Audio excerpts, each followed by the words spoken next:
നിവിക, ഞാനൊരു ചോദ്യം ചോദിക്കട്ടെ.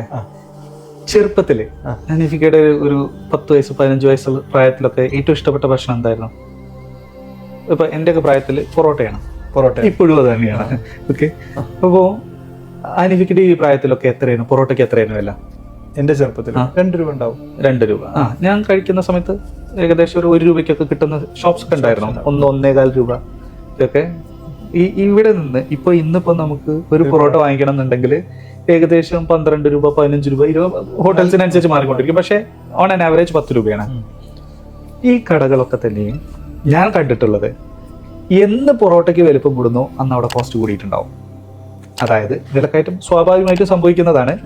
പക്ഷേ അവരുടെ കസ്റ്റമേഴ്സിനെ നഷ്ടപ്പെടുത്താതെ വില കൂട്ടുവാൻ വേണ്ടിയിട്ട് അവർ ചെയ്യുന്ന ടാക്ടിക്സ് ആണിത്. എന്ത് ബ്യൂട്ടിഫുൾ ആയിട്ടാണ്. നമ്മൾ അറിയാതെ തന്നെ നമ്മൾ അതിലോട്ട് ഇൻവോൾവ് ആവും. അത് അക്സെപ്റ്റ് ചെയ്യും. എന്താണ് ഇത്ര വലുപ്പം ഉണ്ടായിരുന്ന പൊറോട്ട ഒന്നങ്ങോട്ട് വലുതാവും, ടേസ്റ്റ് ഒന്ന് കൂടും. അപ്പൊ എന്തായി 1.5 നല്ല 2 രൂപയായി.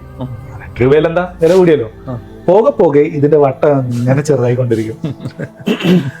മനസ്സിലായില്ലേ? വട്ടം ചെറുതായിക്കൊണ്ടിരിക്കും. കസ്റ്റമർ റീറ്റെയിൻഡ് ആണ്. വീണ്ടും പൊറോട്ടയ്ക്ക് വില കൂടി. എന്താണ് 2.5 രൂപ അല്ലെങ്കിൽ 3 രൂപയായി. ഇന്നിപ്പോ അങ്ങനെ 8-10 രൂപയായിട്ട് എത്തിക്കും. ഞാൻ പറഞ്ഞ എന്തോന്ന് വെച്ച് കഴിഞ്ഞാല് ഈ വിലക്കയറ്റത്തെ വില കൂട്ടുകയാണ്. അവർക്ക് കസ്റ്റമേഴ്സിനെ നഷ്ടപ്പെടുത്തരുത് എന്നുള്ളതിനെ കൗണ്ടർ ചെയ്യാൻ വേണ്ടി മാത്രമാണ് അവർ ഈ വട്ടം വലുതാക്കുന്നത്. എന്നിട്ട് പതുക്കെ പതുക്കെ വട്ടം കുറച്ച് കൊണ്ടുവരികയാണ് ചെയ്യുന്നത്. നമുക്കും നമ്മളുടെ ബിസിനസ്സിൽ നമ്മൾ കണ്ടെത്തേണ്ട ഇതാണ്. തീർച്ചയായിട്ടും സാധനങ്ങളുടെ വിലയും ജീവിത ചെലവുകളും ഒക്കെ കൂടും. നമുക്ക് പ്രൈസിങ് ഒന്നല്ലെങ്കിൽ മറ്റൊരു രീതിയിൽ കൂടിക്കൊണ്ടേയിരിക്കും. ഇനി ഒരു പ്രൈസിങ് കൂടിയിട്ടില്ലെങ്കിലും എക്സ്പെൻസ് കൂടിക്കൊണ്ടേയിരിക്കും. തർക്കമൊന്നുമില്ലല്ലോ. ലൈഫിൽ എക്സ്പെൻസസ് കൂടിക്കൊണ്ടേയിരിക്കും. അപ്പൊ നമ്മൾ പ്രൈസിങ് കൂട്ടാനും ലാഭം കൂട്ടാനും ഒക്കെ ഉള്ള മാർഗങ്ങൾ നമ്മൾ എടുത്തുകൊണ്ടേയിരിക്കണം. എടുക്കുമ്പോൾ അവിടെ കസ്റ്റമറെ നമ്മൾ കംഫർട്ടബിൾ ആക്കണം എന്നുള്ളത് നമ്മൾ ഐഡന്റിഫൈ ചെയ്യേണ്ട. കസ്റ്റമർ അറിയാതെ ആയിരിക്കണം അത് ചെയ്യേണ്ടത്. അറിയാതെ എന്നല്ല, അറിഞ്ഞാൽ പോലും അവർ നമ്മളെ അക്സെപ്റ്റ് ചെയ്യണം. ഇതുണ്ട് എല്ലാ ബിസിനസ്സിലും ഇങ്ങനെ. ഇതാണ് നമ്മൾ പഠിക്കേണ്ടത്. നമ്മുടെ ബിസിനസ്സിൽ നമ്മൾ പഠിക്കേണ്ടത്. ഇപ്പോ മറ്റൊരു ഉദാഹരണം പറയാം.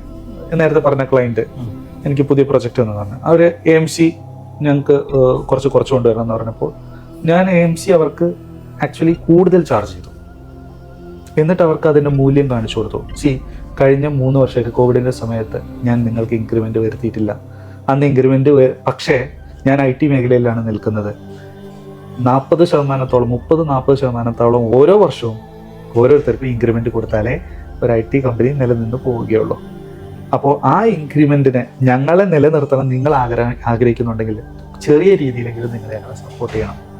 അപ്പോൾ ഇത്രയൊന്നും വലിയൊരു ഹൈക്ക് പറയുന്നില്ലെങ്കിൽ ഞാനൊരു നോമിനൽ പെർസെൻറ്റേജ് മാത്രമാണ് ഹൈക്ക് ഇതിൽ കൊണ്ടുവന്നിരിക്കുന്നത്. അത് പറഞ്ഞപ്പോൾ ആക്സെപ്റ്റ് ചെയ്തോ? ഇല്ല. പക്ഷേ അവർ നെഗോഷിയേഷന് വിളിച്ചു. കുറയ്ക്കണം എന്ന് പറഞ്ഞ കമ്പനി ഞാൻ ഇട്ട പ്രൈസിൽ നെഗോഷിയേഷൻ വിളിച്ച് ഞങ്ങൾ ബിറ്റ്വീൻ ടേംസിലെത്തി. എനിക്ക് എൻ്റെ ആ റവന്യൂ കൂട്ടാൻ സാധിച്ചു. ആ ക്ലയന്റാണ് ഇന്നിപ്പോ എനിക്ക് അടുത്ത പ്രൊജക്ട് തന്നിരിക്കുന്നത്.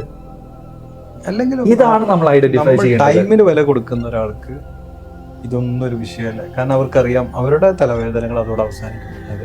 ഇതുപോലെ കസ്റ്റമേഴ്സിന്റെ തലവേദനകൾ അവസാനിപ്പിക്കാൻ എന്ന് ഏത് ബിസിനസ്മാൻ റെഡിയാവുന്നോ അന്നാണ്. ഇനി ഇതിനോടൊപ്പം വേറൊന്നും കാര്യം കൂടെ എനിക്ക് പറയാൻ തോന്നുന്നത്, കാരണം നമ്മളൊരു ചെറിയ ബിസിനസ് തുടങ്ങിയതുകൊണ്ട് നമ്മളും ആ ചെറിയ ബിസിനസ്സുള്ള സമയത്ത് ചിലപ്പോൾ എന്നോട് ഇപ്പം ഈ പറയുന്ന കാര്യം ഞാൻ ആ സമയത്ത് എന്നോട് ഇത് പറയുകയാണെങ്കിൽ ഞാനും ചിലപ്പോൾ സ്വീകരിക്കാൻ സാധ്യതയില്ല. കാരണം നിങ്ങൾക്ക് പറയാം എന്നാണ് പറയാം, നിങ്ങൾക്ക് പറയാം, നമുക്കറിയാം ഇതൊക്കെ തന്നെയാണ് ഇവിടെ ഉള്ള ആളുകൾ, ഇവരൊക്കെ അങ്ങ് ഒഴിവാക്കിയിട്ട് ഇനി എവിടുന്ന് വരും എന്നൊക്കെ ചോദിക്കും. മനസ്സിലായില്ല? അവര് ഈ വഴിയിലൂടെ യാത്ര ചെയ്ത് ബാക്കിലാണെന്നുള്ളൂ. അതിനർത്ഥം അത് തെറ്റാണെന്നോ ഇത് നമ്മുടേത് ശരിയാണെന്നോ എന്നല്ല. നമ്മളൊരു പക്ഷെ ആ വഴിയെ യാത്ര ചെയ്ത് കുറച്ച് മുന്നോട്ട് എത്തിയിട്ടുണ്ടാവും, അത്രേ ഉള്ളൂ. പക്ഷെ ഇപ്പൊ ഈ ബാക്കിൽ നിൽക്കുന്ന ഈ യാത്രക്കാരോട് നമുക്ക് പറയാം, നിങ്ങൾ വരുമ്പോൾ കാണാൻ പോകുന്നൊരു വസ്തുത ഇത് തന്നെയാണ്.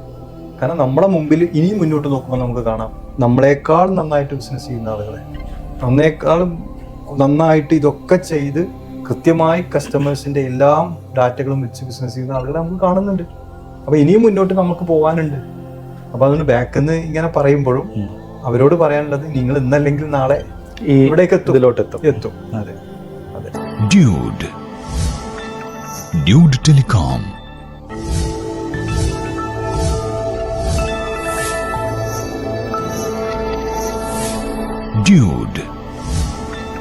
Dude Telecom.